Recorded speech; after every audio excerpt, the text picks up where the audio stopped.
Mon mari était parti pour une formation professionnelle, à Paris et ne l'ayant pas eu le vendredi matin, dernier jour de stage, je me suis un petit peu inquiétée. Donc j'ai appelé sur son téléphone et là, c'est un monsieur qui m'a répondu et qui m'a dit que mon mari avait fait un infarctus dans le hall de l'hôtel, sans me parler bien sûr de la prise en charge, sans me parler de l'arrêt cardio. Il m'a donné des numéros de téléphone, des pompiers et de Paris et aussi, le médecin régulateur pour que je puisse joindre, l'équipe qu'il avait pris en charge et surtout pour savoir où il avait été transféré. J'ai eu, le médecin régulateur qui lui m'a dit qu'il fallait que je vienne vite, vite sur Paris et que j'amène le livret de famille parce qu'il était entre la vie et la mort et qu'il n'allait pas passer la journée. Autant vous dire que, notre vie s'est écoulée. Mes enfants avaient à l'époque 12 et 16 ans. À l'arrivée sur Paris, bien sûr, on est complètement perdus. Donc on a quand même réussi à trouver, la réanimation médicale, de l'hôpital Cochin, où là, nous avons été extrêmement bien pris en charge par une assistante sociale, par l'équipe, médicale qui nous a dit, que mon mari était très mal en point et qu'il allait pas passer aussi la journée. On a pu voir mon mari, je vais dire, je suis arrivée pour midi et on l'a pas vu avant 18:00. Enfin, c'est pas des visites normales dans cette unité-là, hein. On peut être à tout moment, je vais dire, entre guillemets, «dégagé» de la chambre, enfin chambre, c'est pas vraiment une chambre. Hem, c'est une pièce avec une paillasse et un lit et plein de machines. Un environnement complètement hostile, heu, à plein de choses. J'avais quitté un mari en forme, qui partait, comme ça lui arrivait de temps en temps, se reformer pour son travail et en fait, j'ai retrouvé un mari dans de la glace. On m'a expliqué plus tard que c'était pour, préserver les organes vitaux, branché à moult machines, un bruit infernal.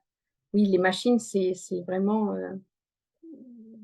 ça fait très peur. Je le reconnaissais pas et je comprenais pas, en fait, ce qui se passait. C'est 2 mondes, la réanimation et la vraie vie, c'est vraiment 2 mondes. Je me suis retrouvée, à parler à mon mari avec le bruit des machines, avec le plus aucune sensation, je vais dire normale, en fait. Sa peau, je la reconnaissais pas, son odeur, je la reconnaissais pas, son souffle aussi, je le reconnaissais pas puisque c'est quelque chose qui monte et qui qui qui descend donc il a fallu qu'on s'habite, que je m'habitue à ça pour pouvoir, lui parler, nous qui communiquons si bien tous les 2, là, il y avait plus de communication, plus rien. Donc c'était vraiment très, très dur, toute cette phase où, il fallait rassurer mon mari, essayer de ne pas craquer, être près des enfants, près de la famille aussi, qui venait de loin et qui voulait voir Stéphane et c'était vraiment compliqué. Donc j'ai eu tout ça à prendre en charge et ça a été extrême. C'est sûrement une des choses les plus difficiles, une des périodes les plus difficiles, de notre vie. Enfin moi, ce qui était difficile, c'est que je n'arrivais pas à communiquer avec lui, quoi. Mais j'ai tout de suite senti que c'était très important, qu'il fallait que je lui parle. Je lui ai tout de suite dit qu'il allait enfin, que même si c'était long, qu'il fallait qu'il prenne son temps, qu'on serait là, qu'on serait toujours là pour lui. Heu et c'est comme ça qu'on a attendu 11 longs jours pour que mon mari revienne, vers nous. L'équipe médicale ensuite, nous a pris à part pour nous expliquer un petit peu ce qui se passait. En nous disant que les 72 premières heures étaient très importantes parce que s'il refaisait un infarctus, s il allait il allait mourir, hein. Les mots ont vraiment été posés. Comprendre au fil des jours que c'est très, très grave.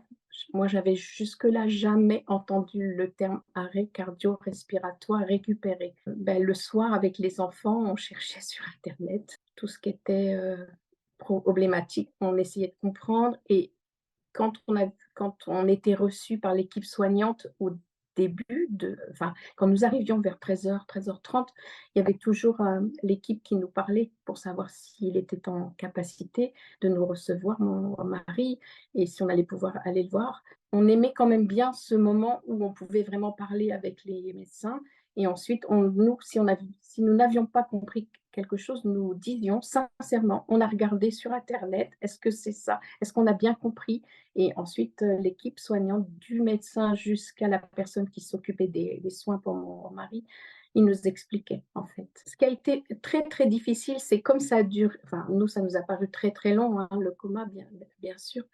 Ce qui a été très, très difficile, c'est que, j'avais dit à l'équipe soignante: «Mais on ne parle pas la même langue».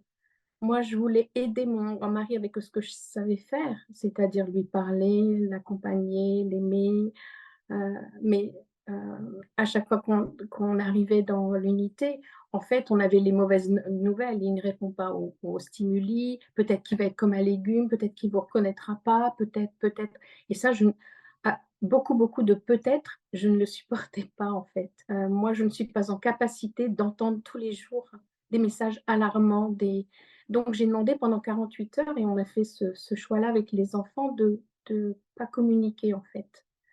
Parce que c'était vraiment difficile. Le décalage du langage, c'était, ben, nous, ce matin, aux soins, il a répondu à aucun stimuli. Ben, nous, on dit: «Bah, c'est bizarre» et mes enfants aussi, hein, disaient, «Ben, non, moi, j'ai serré la main de papa, papa, quand je lui ai parlé, m'a serré la main. Il m'a entendu» et moi, pareil, je lui disais: «Ben, moi, j'ai fait un peu de nursing, peau contre peau et après je lui ai dit: «Est-ce que tu m'entends? Est-ce que tu me sens?» Et oui, il me serrait la main.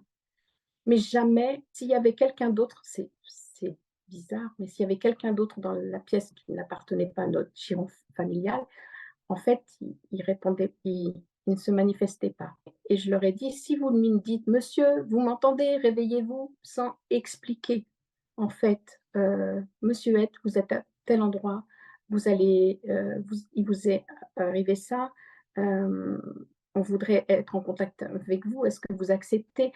Et en fait, une fois que j'ai dit ça, qu'il fallait rassurer mon mari, qu'il fallait lui dire où il était, pourquoi il était là, ça allait beaucoup mieux. Parce qu'il était souvent, on me disait: «Mais quand vous n'êtes pas là, il est très agité. Pour la toilette, c'est compliqué». Il m'est arrivé de rester jusqu'à 22h pour, être avec l'équipe qui faisait sa toilette et vraiment je les remercie du fond du cœur parce qu'ils ont fait un travail mais fantastique, hein. Ils étaient vraiment, adorable et près de, bah, mon mari et quand j'étais là, la toilette se passait mieux parce que j'expliquais ce qui allait se passer et j'ai même participé, hein, 1 ou 2 fois. Je vous dis pas que c'est très facile, c'est parce que quand on n'est pas personnel hospitalier, c'est vraiment aussi 2 mondes, hein et bah, on n'a pas envie de faire la toilette de son mari, hein. Surtout que moi, quand ça lui est arrivé, mon mari et moi, nous avions tous les 2 42 ans. Donc c'est pas des âges où enfin, on n'est pas préparé.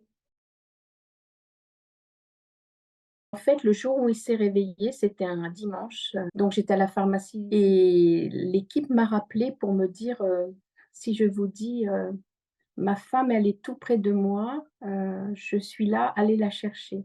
Qui a pu dire ça? Et là, j'ai compris que mon mari s'était, réveillé et j'ai vraiment couru, couru avec ma cousine et croyez-moi, on n'est pas sportifs du tout.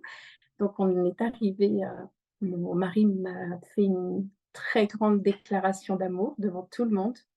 Je peux vous dire qu'il y avait des infirmières qui pleuraient et moi aussi. Il avait tout entendu ce que je lui ai dit. On m'avait demandé de mettre énormément de parfum pour qu'il sente, et j'avais à l'époque un parfum qui sentait très fort la vanille. Donc il m'a dit: «Je reviens d'un endroit où ça sentait comme toi». Bon, le seul truc, c'est quand on lui a demandé, «Comment s'appelle votre femme?» Là, il m'a regardé, il était perdu, il m'a dit: «Je sais pas» et je ne sais pas pourquoi, j'ai toujours cru que mon mari, avait tout bien dans sa tête, mais que c'était en chantier total. Donc j'ai dit doucement à il s'appelait Raphaël, appelez-moi par mon prénom et demandez-moi, je sais plus quelque chose et il a prononcé mon prénom, Catherine et là, il nous a tous fait arrêter et il nous a regardés, il nous a dit: «C'est ça le prénom de ma femme» et là, pour moi, c'était magnifique, quoi, parce que je savais que tout était là, mais bien dans le bazar, quoi. Après, il a fallu lui dire ce qui lui était arrivé. Il a un trou, de mémoire qui à peu près 3 semaines. Il était désemparé dans le temps, dans l'espace et puis, bah, il a pas comme nous, il a pas mesuré, hein, ce qui lui arrivait. Il a commencé à me parler de son agenda professionnel. Donc là aussi, il a fallu, le calmer, de lui dire que, bah, non, ça allait être long, que c'était très grave, que ça allait être long, mais qu'on était tous réunis et que, bah, qu'on allait lui apporter toute la force, dont vraiment il allait avoir besoin. Je m'entends encore pas, lui dire ça, tout en ne mesurant pas moi non plus, ce qui allait, arriver puisque, il y a eu une longue convalescence, il y a eu un deuxième arrêt cardiaque 5 ans plus tard, donc je ne mesurais pas. Mais nous étions prêts à l'aider du mieux que nous pouvions en tout cas.